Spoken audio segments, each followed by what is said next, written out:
Banyak yang kecewa dengan kisi-kisi yang diberikan oleh Panselnas terkait materi soal seleksi P3K teknis yang dinilai kurang sesuai.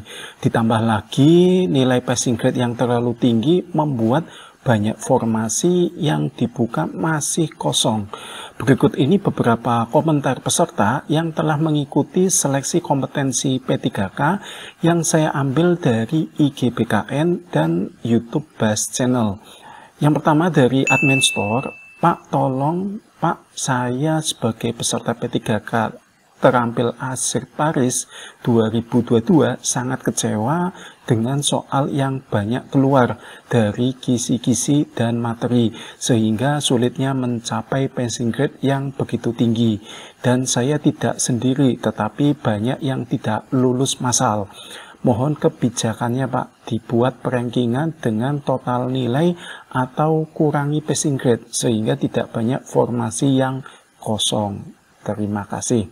Kemudian dari ASN Masa Depan, tolong turunkan passing grade P3K teknis bagi yang tingkat kelulusannya rendah.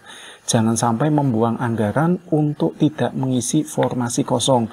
Dan bukannya SDM kami rendah, kami sudah berpengalaman dan sudah berusia tidak muda lagi.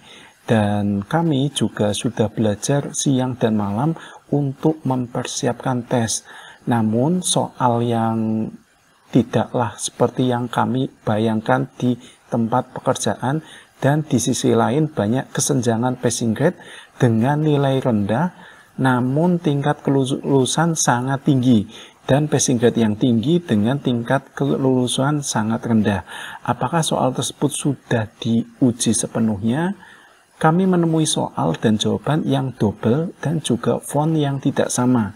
Kesimpulannya, mohon untuk diturunkan passing grade untuk mengisi kekosongan formasi. Terima kasih.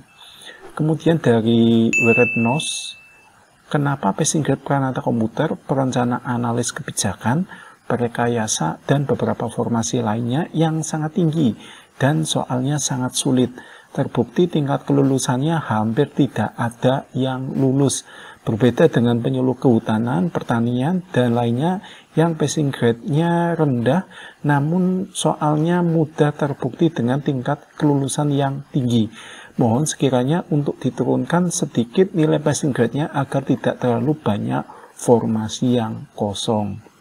Kemudian dari Febrianto 1001, saya pelamar perisalah legislatif, gak lulus passing grade tetapi memiliki nilai tertinggi di formasi yang saya lamar. Di formasi itu nggak ada yang lolos passing grade 297, saya hanya dapat 275, itu pun tertinggi ya. Mau gimana lagi, gak apa-apa, ikhlaskan saja. Tapi yang jadi pertanyaan saya, kenapa ya passing grade-nya sampai berbeda jauh? Guru ada yang 220 saja, jabatan lain malah ada yang 180 aja. Padahal jumlah soal sama, waktu pengerjaan sama, bobot jawaban soal sama, kenapa mesti passing grade-nya beda? Kan terkesan nggak fair. Saya paham passing grade juga ditentukan oleh instansi pembina, tetapi kok rasanya ada yang aneh ya. Contoh teman saya melamar jabatan Rekayasa, passing grade-nya 338. Tinggi kan ijazah S1 komputer? Tahu nggak soal yang keluar apa? Masa iya ditanya nama ilmiah ikan tertentu, dan itu gak satu atau dua soal. Lucu, nama-nama ilmiah ikan ditanya ke sarjana komputer.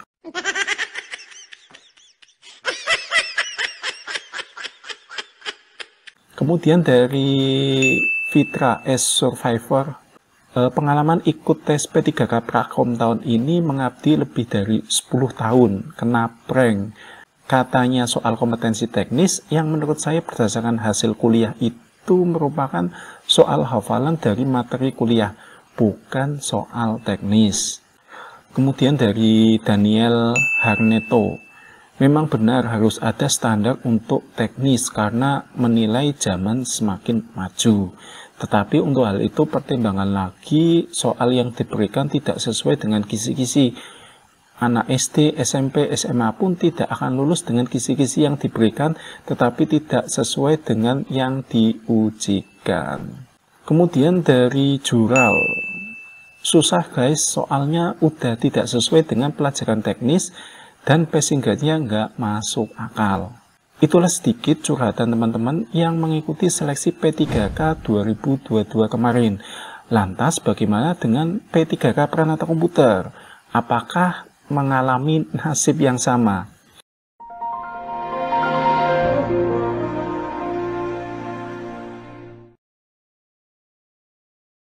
Sebelum kita bahas lebih lanjut, yuk kita pantau dulu pergerakan petisi online P3K perihal kebijakan untuk P3K teknis bagi yang tidak lolos passing grade.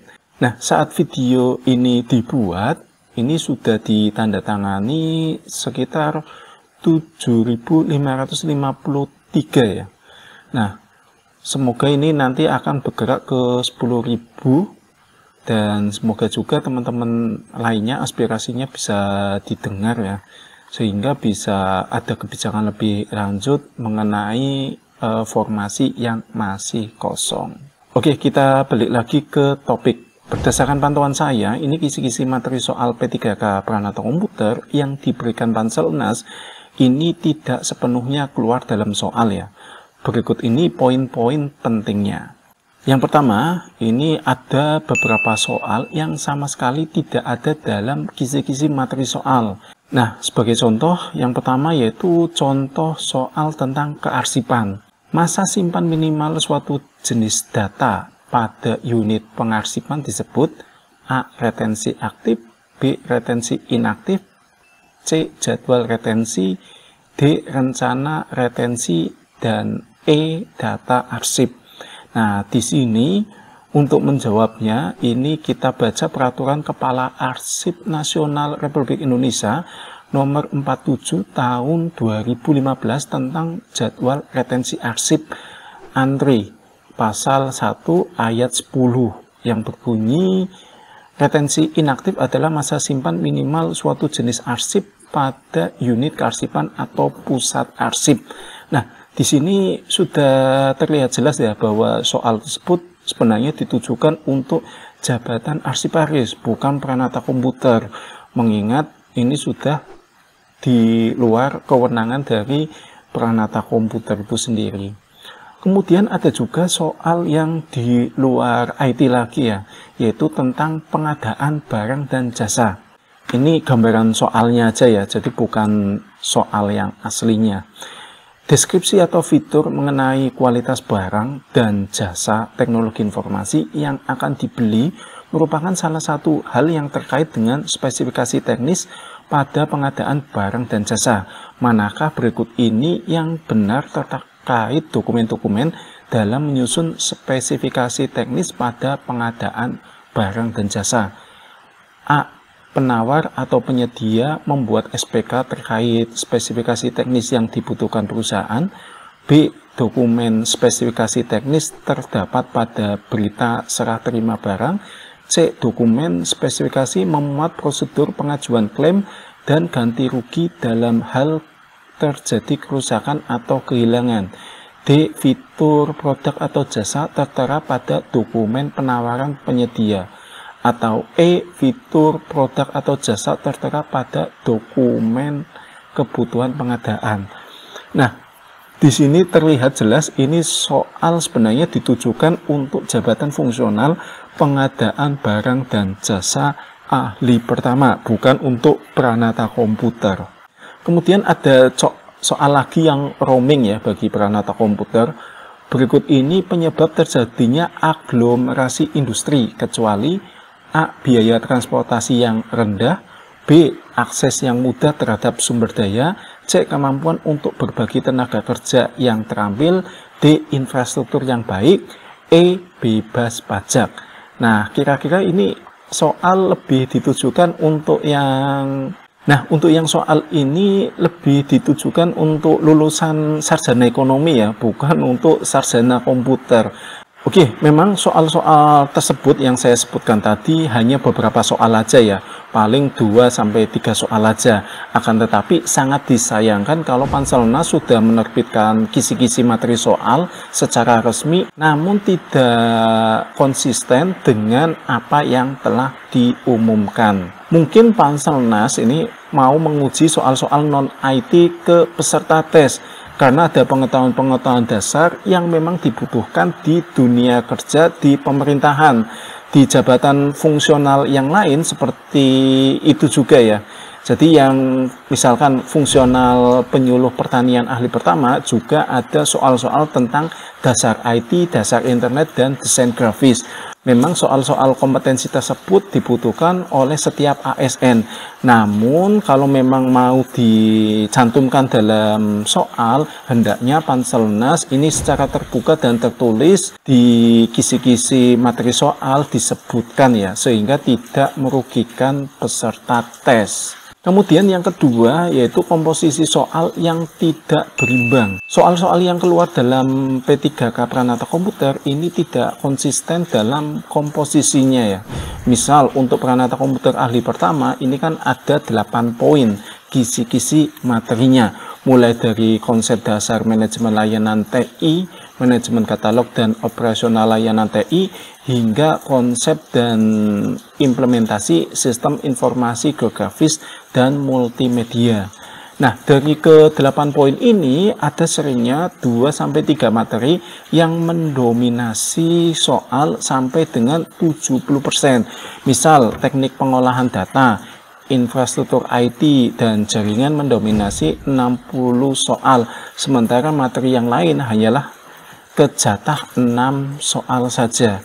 Nah, bagi yang kebetulan kuat di materi pengolahan data, infrastruktur IT, dan jaringan, tentu sangat diuntungkan karena mereka kuat di bidang tersebut. Sementara yang lemah di materi tersebut tentu akan dirugikan ya. Oleh karena itu, sangat penting bagi Panselnas untuk menempatkan soal sesuai dengan komposisi yang seimbang antar poin-poin materi yang ada di kisi-kisi soal. Kemudian yang ketiga yaitu soal yang terlalu sulit. Saya setuju dengan soal P3K yang sedikit lebih tinggi dibandingkan soal CPNS, karena P3K itu tidak mengalami masa percobaan. Mereka gajinya langsung full 100%, tidak seperti CPNS yang gajinya 80% dulu selama menjadi CPNS. Oleh karena itu memang harus beda tingkat kesulitannya ya. Soal-soal P3K harus bersifat best practice tentang kondisi permasalahan yang ada di lapang. Namun tingkat kesulitannya juga jangan tinggi-tinggi banget. Misal materi tentang big data, data warehouse, data mining yang lebih ke arah praktikal membuat sulit terjawab. Kalau masih bersifat teori atau kulit-kulitnya aja, menurut saya tidak masalah. Seharusnya Panselnas ini menyesuaikan soal-soal tersebut dengan pekerjaan-pekerjaan real nantinya yang ada di pemerintahan. Di luar Dinas Kominfo, ini sebenarnya pekerjaan-pekerjaan kayak pengolahan data ini masih sederhana, seperti pengolahan data menggunakan Microsoft Excel atau masih menggunakan database sederhana. Kemudian passing grade yang terlalu tinggi. Iya betul, passing grade Pranata Komputer lumayan tinggi dibandingkan jabatan fungsional teknis yang lain seperti operator siak, administrator database kependudukan, analis SDM aparatur, dan jabatan fungsional teknis lainnya. Bahkan kemarin di komentar IG BKN ini ada yang komen ya, ini nggak adil, masa sama-sama S1 kok passing grade-nya beda, padahal gajinya sama. Iya betul sih, sama-sama gajinya S1 kok nilai passing grade-nya beda, apa yang membedakan? Nah, untuk membuktikan itu saya gali informasi lebih jauh lagi. Oh, mungkin tunjangan jabatannya beda kali ya. Yang prakom lebih tinggi tunjangannya. Jenjang ahli ini seperti di Perpres ini mendapatkan 540.000. Nah, kemudian saya cari jabatan fungsional teknis yang passing grade-nya rendah. Misal saya ambil jabatan fungsional penera, di mana passing grade-nya hanya 203 poin. Kemudian saya cari info tunjangan jabatannya. Ternyata fungsional penerah ahli pertama ini tunjangannya sama loh dengan peranata komputer, sama-sama 540.000 untuk jenjang ahli pertama. Lalu apa yang menjadi dasar perhitungan passing grade ini? Ada yang tahu? Silahkan isi komentar di kolom komentar ya. Like video ini jika kalian suka dan share video ini ke sosial media kalian. Sampai jumpa di video selanjutnya.